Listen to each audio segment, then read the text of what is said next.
Joel Castro nos va a hablar de la polarimetría rotacional del asteroide Psyche, 16 Psyche, ¿es correcto? Sí, el 16 es el numerito con el que se cataloga. Él es investigador del Instituto de Astronomía de la el- UNAM en Ensenada. Y bueno, ¿Cuál es el esperemos pointer que Ya. pueda abreviar. Voy a abreviar para que... Pues esta es la plática, ahí está el paper, nos vemos. Ok, gracias. Bueno, así rápidamente. Además de la polarimetría de fase, que es la que se hace en los asteroides, también hacemos polarimetría de rotación. Es decir, le vamos midiendo la polarización al objeto mientras va rotando. ¿Me va siguiendo esta cosa? Sí, ¿verdad? Entonces, eso también implica ciertas condiciones. Y en estos estudios particularmente, lo que importa conocer es el albedo, porque la polarimetría es la única técnica directa, sin uso de modelos, para medir el albedo, porque es inversamente proporcional. Desde la ley de Umov se sabe eso de 1800, a la polarización producida por reflexión. Y bueno, en esta ocasión les voy a hablar del asteroide Psyche, que se encuentra prácticamente al borde del cinturón, el tercer borde del cinturón principal de asteroides. Aquí se ve en esta imagen de Eyes on Asteroids, se llama, creo, la página de la NASA. Y bueno, tiene estas características interesantes.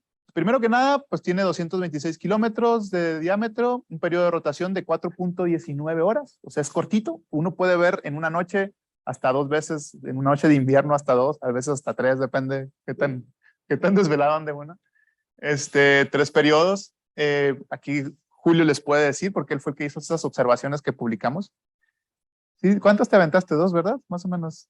2 periodos. Ajá, 2. No. Por noche sí observaste por lo menos uno. Perfecto. Y tiene un albedo de 0.12 aproximadamente. Y bueno, una densidad de 4.5 gramos por centímetro cúbico, que es bastante alta. Se le había llegado a calcular hasta 6.5. Y bueno, está posiblemente compuesto de fierro y níquel, pero actualmente sabemos que hasta agua se le ha encontrado. Y algo interesante es que tiene una misión aprobada, y eso es de las cosas bonitas que hay en el sistema solar, ¿no? Que uno puede proponer cosas y luego va una sonda y le dice a uno que se equivocó o que le salió bien, ¿no? Entonces nosotros esperamos no habernos equivocado y que la sonda llegue y verifique lo que estamos estudiando. Y bueno, dentro de los puntos importantes de la misión, pues es esto. Sí, que es probablemente el único núcleo expuesto de un planeta que podemos explorar directamente. Sabemos que en la Tierra debe haber un núcleo de metales, pero pues ¿quién llega, no? Y es como un núcleo, un planetesimal en formación, que posiblemente tuvo una colisión con algún otro asteroide o posiblemente con un cometa, ya lo vimos porque tiene agua, entonces probablemente tuvo una colisión y quedó expuesto, o es lo que se espera ver, un pedazo del núcleo.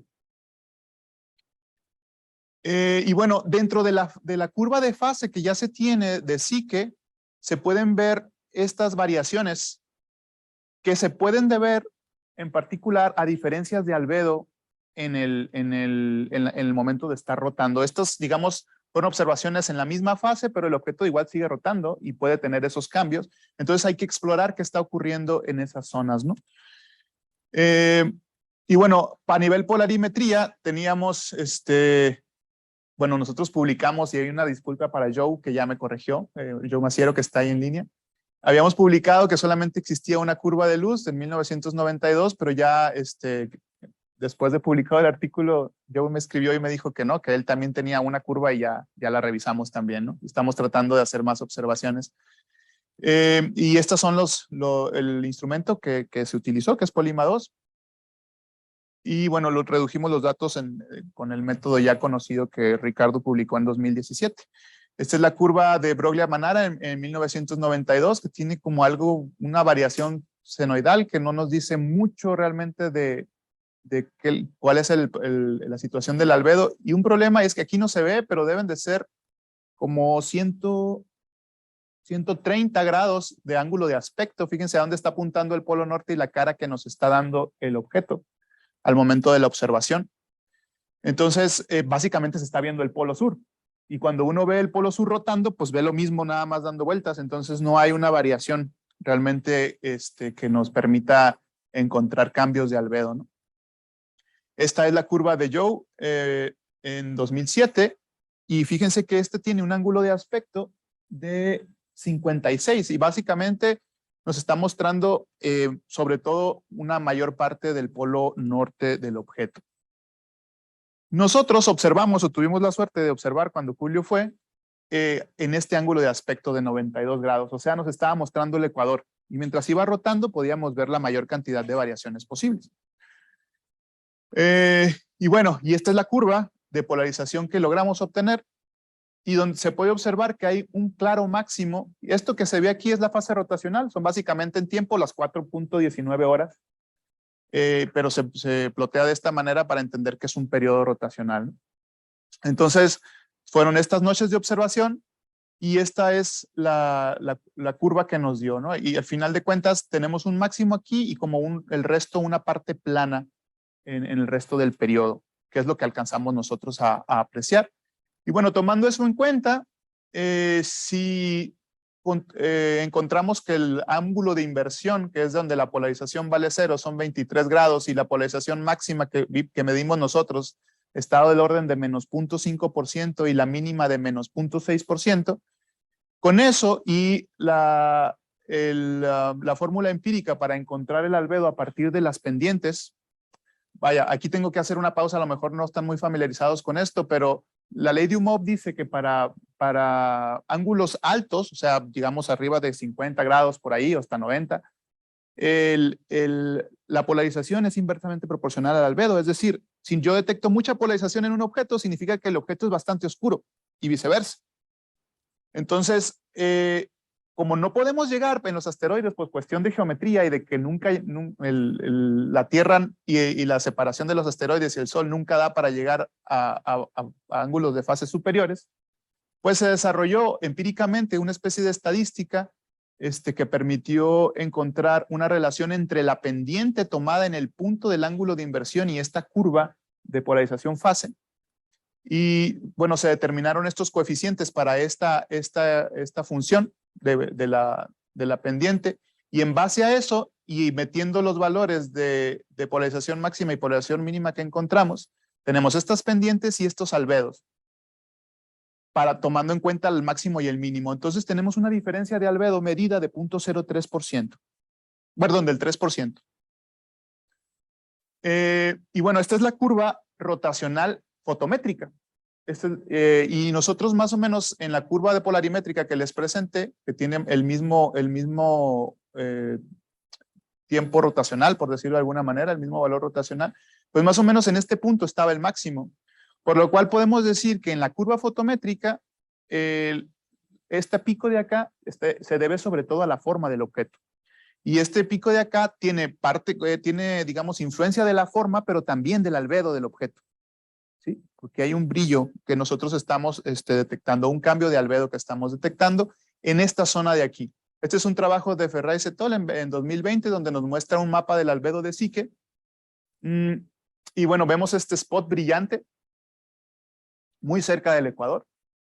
Y bueno, de ahí podemos más o menos inferir que las observaciones que se hagan cuando el objeto está mostrando un ángulo de aspecto donde nos dé la cara de los polos, difícilmente vamos a poder detectar esas variaciones.